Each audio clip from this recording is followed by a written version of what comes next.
തീരുവ വിഷയത്തിൽ പരമാധികാരം സംരക്ഷിച്ച നിലപാട് സ്വീകരിക്കുമെന്ന് വ്യക്തമാക്കി കേന്ദ്ര സർക്കാർ. മറ്റു രാജ്യങ്ങളുമായുള്ള ബന്ധം US നിർദ്ദേശിക്കുന്ന പോലെ തീരുമാനിക്കാനാവില്ലെന്നാണ് നിലപാട്. സമയമനത്തോടെ സ്ഥിതി കൈകാര്യം ചെയ്യാനാണ് ഉദ്യോഗസ്ഥർക്ക് നിർദ്ദേശം നൽകിയിരിക്കുന്നത്. എന്നാൽ ഇപ്പോൾ പ്രഖ്യാപിച്ച തീരുവയിൽ ഒത്തുതീർപ്പില്ലെന്നാണ് അമേരിക്കൻ പ്രസിഡന്റ് ഡൊണാൾഡ് ട്രംപിന്റെ നിലപാട്. വിവരങ്ങളുമായി ശ്രീകാന്ത് നൽകും. ശ്രീകാന്ത്, ഭാരതം ഒരു തരത്തിലുമുള്ള വിട്ടുവീഴ്ചയ്ക്കില്ല എന്ന നിലപാട് കഴിഞ്ഞ ദിവസം പ്രധാനമന്ത്രി നരേന്ദ്രമോദി തന്നെ വ്യക്തമാക്കിയതാണ്. ഇതിനുശേഷമാണല്ലോ ഇപ്പോൾ വിദേശകാര്യ മന്ത്രാലയത്തിന്റെ പുതിയ സർക്കുലർ കൂടി പുറത്തു വന്നിരിക്കുന്നത്.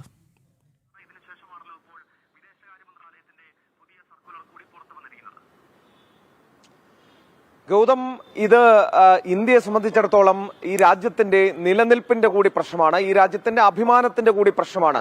കാരണം ഇന്നലെ തന്നെ പ്രധാനമന്ത്രി പറഞ്ഞൊരു കാര്യമുണ്ട്, മറ്റ് രാജ്യങ്ങൾ, അത് US ആയാലും ശരി, ഇന്ത്യ ഏതൊക്കെ രാജ്യങ്ങളുമായി വ്യാപാരം നടത്തണം എന്നുള്ളത് US തീരുമാനിക്കേണ്ടതില്ല എന്ന വ്യക്തമായ സന്ദേശം പ്രധാനമന്ത്രി നൽകിക്കഴിഞ്ഞു. ഒപ്പം തന്നെ കർഷകർക്ക് വേണ്ടി ഏതറ്റം വരെയും പോകാൻ തയ്യാറാണ് എന്നും അദ്ദേഹം ചൂണ്ടിക്കാണിച്ചിട്ടുണ്ട്.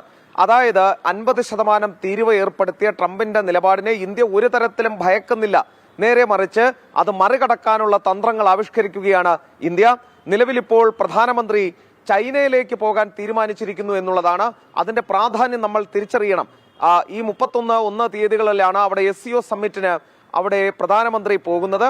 പ്രധാനമന്ത്രി പോകുന്നതിലൂടെ മനസ്സിലാക്കേണ്ടത് ഒരു ചൈനയുമായി ചേർന്നുള്ള ഒരു മറികടക്കൽ തന്ത്രമാണ്. ഇപ്പോഴത്തെ ഈ തീരുവ എന്നുള്ള മറികടക്കൽ തന്ത്രമാണ് ഇന്ത്യ ലക്ഷ്യമിടുന്നത് എന്ന് വേണം മനസ്സിലാക്കാൻ.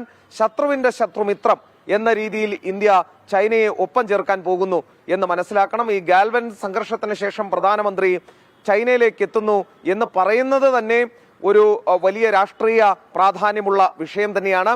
അതാണ് ഈ ചൈനയ്ക്കെതിരെയും തീരുവ 30% നിലവിൽ അമേരിക്ക ചുമത്തിയിട്ടുള്ളത്. ഈ പശ്ചാത്തലത്തിൽ ഈ രണ്ട് രാജ്യങ്ങൾ, ഏറ്റവും പ്രധാനപ്പെട്ട രണ്ട് രാജ്യങ്ങൾ ഒരുമിച്ച് നിന്നാൽ അത് അമേരിക്കയ്ക്ക് വലിയ ഭീഷണിയാകും. ഒപ്പം തന്നെ അജിത് ഡോവൽ റഷ്യയിലേക്ക് പോയിട്ടുണ്ട്. അവിടെ കൂടിക്കാഴ്ച നടത്തുകയും റഷ്യൻ പ്രസിഡന്റ് ഇന്ത്യ സന്ദർശിക്കാൻ തീരുമാനിക്കുകയും ചെയ്തിട്ടുണ്ട്. ഇപ്പോൾ ഈ രീതിയിൽ കാര്യങ്ങൾ പോകുമ്പോൾ അമേരിക്കയെ സംബന്ധിച്ചിടത്തോളം അവർ ചുമത്തിയ 50% തീരുവ എന്നുള്ളത് എത്രത്തോളം അവർക്ക് ഗുണകരമായി മാറും എന്നുള്ളത് സംശയകരമാണ്. ബ്രസീൽ, അവർക്കും 50% തീരുവ ചുമത്തിയിട്ടുണ്ട് ട്രംപ്. അപ്പോൾ ബ്രസീലുമായും നിലവിൽ ഇന്ത്യൻ പ്രധാനമന്ത്രി സംസാരിച്ചിട്ടുണ്ട്, നരേന്ദ്രമോദി സംസാരിച്ചിട്ടുണ്ട്. ഈ പശ്ചാത്തലത്തിൽ പരമാവധി രാജ്യങ്ങളെ ഒപ്പം നിർത്തി ഈ തീരുവ യുദ്ധത്തിൽ പരിക്കേൽക്കാതെ രക്ഷപ്പെടുക എന്നുള്ളതാണ് ഇന്ത്യൻ തന്ത്രം.